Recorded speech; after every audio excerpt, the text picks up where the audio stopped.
আসসালামু আলাইকুম। সে সারাদিন কাজে ছিল, বৃষ্টি বাদলে ভিজেও কাজ করছে।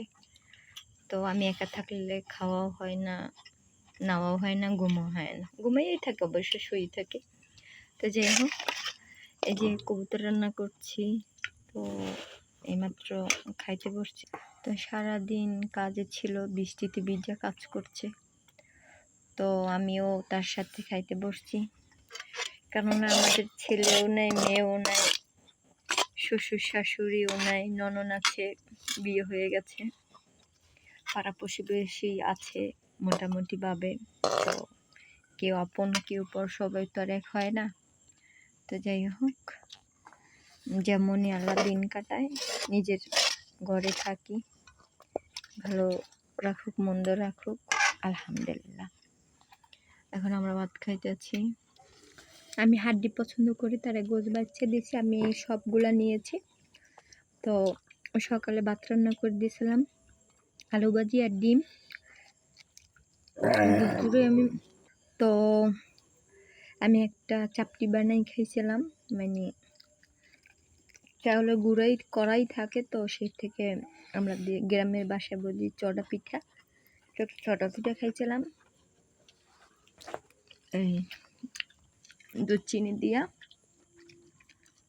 আর এখন তার সাথে ভাত খাইতেছি। সে বাসায় থাকলে আমি 2-3 বেলা না খাইলেও 2 বেলা ভাত খাওয়া হয়, এই আর কি। আচ্ছা, আপনারা তো আসবেন না, আমরা গরিব বলে। তো ইনশাআল্লাহ একদিন বড়লোক হলে আপনাদেরকে দাওয়াত করে আমরা আপনাদের ইনশাআল্লাহ খাওয়াবো। আল্লাহ ভরসা। ওকে, ভালো থাকবেন, সুস্থ থাকবেন। যদি পারেন আমাদের সাথে আইসা খাওয়া দাওয়া করেন। ওকে, তার খাওয়া প্রায় শেষ।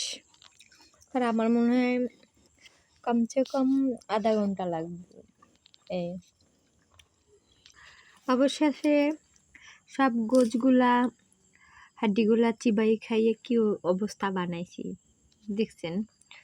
তো যত গোছ রান্না হয় ঘরের, গরু গোছ হোক, ছাগলের গোছ হোক, হাঁস মুরগি যাই হোক ইত্যাদি, তো সে থল্য গোছ মোটামুটি ভাবে খায়।